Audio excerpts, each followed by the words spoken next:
it ain't your business. So drink water and mind your business. Hey y'all, it's SheRea, what's up? Back with another video. As you can see from the title, today we will be discussing natural hair rules that we got wrong. At least in my opinion, it's things that I got wrong, things that y'all got wrong, and we are going to discuss it today. This video was 100% inspired by Susan Yara. She did a video about skincare rules that we got wrong, and I was so inspired by it. So if you haven't seen that video, I will link it here as well as down below. I just love getting inspiration from people outside of the natural hair community, and Susan Yara, her videos are just top tier. So definitely check her out. But anyway, if you are new here and you've never seen my face but you like my face, definitely be sure to subscribe so you can stick around. I always ask that you guys give this video a thumbs up. It goes such a long way. Just give it a like, and it really does support my channel, and I will love you forever. If you have any questions about this top, because it's cute, I will link it down below. It is a $7 holla, and it's just amazing. Anyway, enough long talking. Let's go into the rules that we got wrong. This might make y'all mad, but this is just my opinion. Definitely share the rules that you got wrong or you think the natural hair community got wrong down below. Would love to hear your insight. This is an open discussion. Feel free to agree, feel free to disagree, and let's get into it. A natural hair rule that we still get wrong to this day, because I see y'all talking crazy in my comments, is that low porosity hair does not need protein. So I don't know who told us this or where we got this from, but it is not a general statement that low porosity hair does not need protein. Porosity refers to your hair's ability to absorb water. I talk all about porosity in my porosity video, shameless plug, but I uncovered it. So you don't know what porosity is and you want to learn more, definitely click right here and check it out. Even though I do have low porosity hair, I do use a lot of protein on my hair, which gets people to saying that, well, one, I don't have low porosity hair. There's no way you have low porosity hair if you use too much protein in your hair.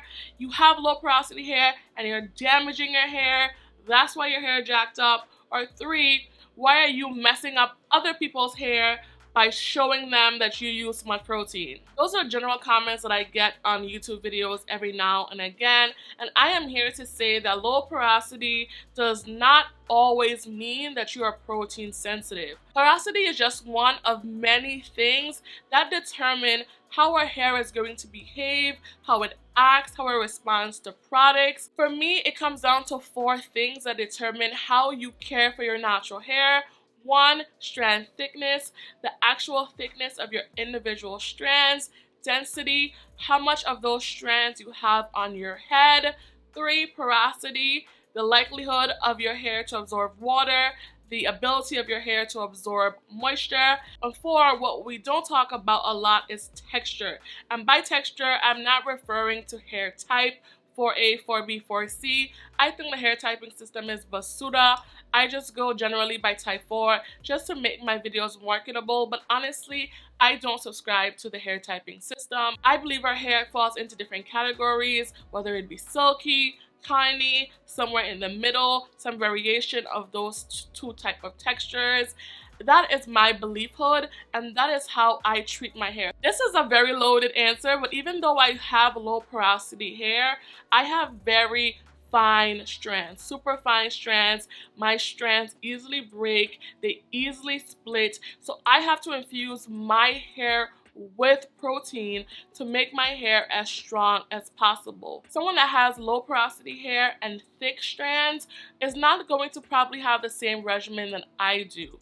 I do what works best for my hair. So I think a lot of people, they're having issues with their hair isn't thriving, it's not growing, it's not retaining length, it's not retaining moisture, and they think it's everything else besides the true culprit, which may be a lack of protein. Just because you are low porosity, it doesn't mean that your hair doesn't love protein. The only way you're going to know whether or not your hair loves or hates protein is to experiment. Too many of us want quick answers. We want to come on YouTube, follow somebody's regimen, and use that as law. But at the end of the day, it comes down to experimentation. You have to succeed with your hair, but you also have to have a lot of failures along the way. Low porosity does not always mean you are protein sensitive.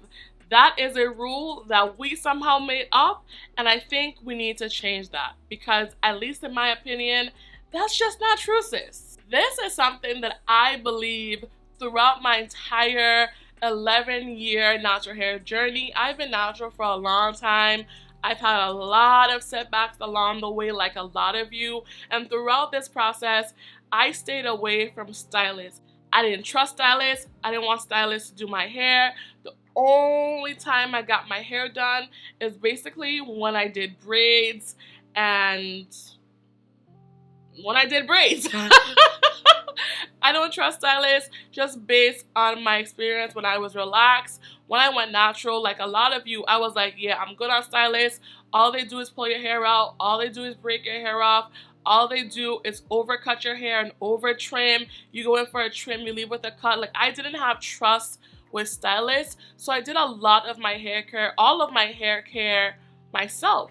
And what I learned personally, and this may not be true for you, is that stylists are not evil, even though that's something that we've kind of adopted within the natural hair community, right? We stopped getting relaxers, so we stopped going to stylists, we cut stylists off.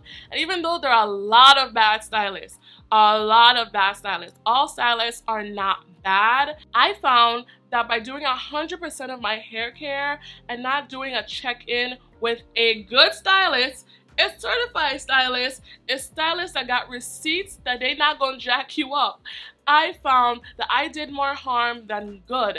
My ends were really deteriorating. I do have a video on that, you can check it out, and I just had no idea.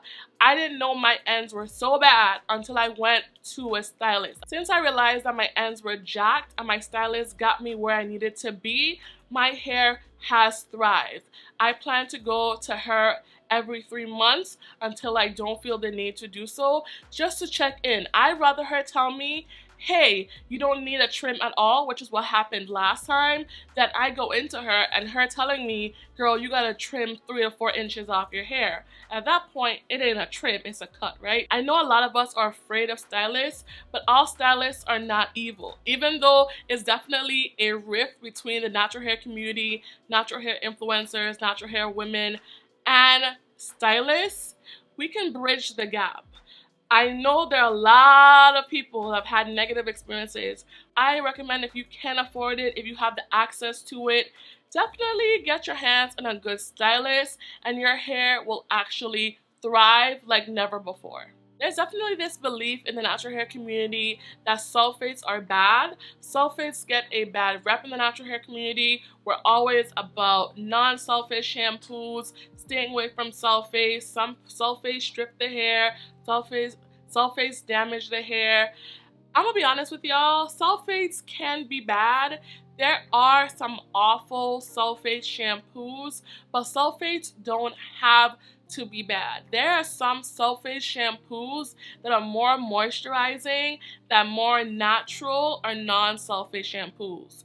Just because a shampoo doesn't contain sulfates, it doesn't guarantee that it's moisturizing. It doesn't guarantee that it's nourishing. It doesn't guarantee that it's not going to lift the pH of your hair to an unhealthy level. The absence of sulfates aren't inherently a good thing. I think anyone can benefit from a sulfate shampoo. I will link my favorite sulfate shampoo down below. I love using it every 6 to 8 weeks just to get everything off my hair, to get my hair as clean as possible, to give me a clean state, to get that moisture into my hair. As much as I love oils, as much as I love butters, every now and again I need to strip everything off and just start from ground zero. And every sulfate shampoo is not stripping. The sulfate shampoo I use actually leaves my hair feeling soft. It's like $2 or $3, super inexpensive, and it gets the job done. The next rule that we love to share in the natural hair community is that co-washing does not clean the hair. I've talked about this so many times. I'm tired of trying to be a co-wash convert, but y'all, Co-washing does clean the hair. I am not telling you to use your regular rinse out conditioner, your Suave, your herbal essences, your Tresemme to wash your hair. I'm not telling you to use no regular old rinse out conditioner, but there are so many conditioners on the market these days that actually do have cleansing agents in them. It's the same cleansing agents that you can find in your favorite natural hair shampoos. Cocoa midopropyl betaine, diesel glucoside, some variation of those ingredients. I always encourage you to look at your ingredient list, see what ingredients are in your products, and make your decisions off of the ingredients and not what somebody tells you and not your emotions. Some are going to be more moisturizing, some are going to be more cleansing, pretty much a shampoo. It just depends on how the brand wants to market the products. But I recommend to not just write off co-washing because someone says to shampoo your damn hair or wash your damn hair. Especially if you suffer with dryness and no matter what you do, your hair is perpetually dry. I recommend you replacing your shampoo with a co-wash and shampooing only once a month or every 4 to 6 weeks. Try co-washing. Honestly, just try co-washing. I will link some of my favorite co-washes down below. I have plenty of recommendations for you. And my hair is clean. Contrary to popular belief, I have clean hair and I don't use shampoo every week. I don't believe you have to use shampoo every week to have clean hair, even though that's a rule in the natural hair community. No. There is definitely this belief in the natural hair community that our way, the way we do things, is the only way to do things. Those of us who love raw oils and butters will turn our nose up at some people who have decided to ditch oils and butters. People that have ditched raw oils and butters will definitely judge and attack people who still use raw oils and butters. Here's the thing, y'all. Your way is your way. What works for you works for you. But everything that works for you is not doctrine. Even though I have found success with my co-washing and clay washing and my Ayurvedic practices, that's not going to work for everybody. That's not going to be practical for everybody. Everybody doesn't want to slap clays and herbs on their hair, and that's okay. If your hair is thriving, if your hair is curling and doing exactly what you needed to do, then it's working for you. I just hate we've become so narrow-minded in the natural hair community. We're always judging what other people do to their hair. Mind you and your hair. Mind you and your hair. Mind your business. Mind the business that grows from your scalp. And don't worry about the scalp of somebody else. That's just something I see all the time within our community. We get so judgmental and condescending in the natural hair community. Every person's hair journey is their own. If you like wash and go, then wash and go. If you like shampoo, then shampoo. But don't tell me what to do with my hair. If you don't believe finger detangling works, then don't finger detangle, boo-boo. Use a comb. It is your hair. But you have to respect other people's hair practices and other people's hair routine. It ain't your business. So drink water and mind your business. And the last rule that we got wrong is that there are rules. I say this in every video like this. There are no rules, y'all. There are no rules. Then people comment and tell me, yeah, there are rules. No, there are no rules. There are no rules. There are no rules. There are no rules. There are no rules in life. Everything is trial and error. Everything is based on experimentation when it comes to natural hair. What may work for somebody that hair looks like mine may not work for me. And what may work for me may not work for somebody else. And that is the beauty in our journey. That's the beauty in this process. And we have to respect the journey, respect the process. There are no rules. Live your life. Experiment, try your very best, be open to failure because it's going to happen a lot, and just enjoy it. Enjoy the process, enjoy the trials and the tribulations because they will come. But there's also beauty in it, right? There's self-love in it, there's growing in it. One thing about hair, if you treat it right, it will bounce back. until you mess it up again. Okay? And that's my story.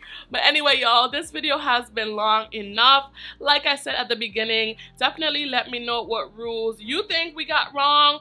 What rules are we still getting wrong? What rules do you think I mentioned today and you like, girl, shut up? Let me know down below. Would love to talk about it. Thank you guys so much for watching, and I'll see y'all in the next one. Peace. Bye, y'all.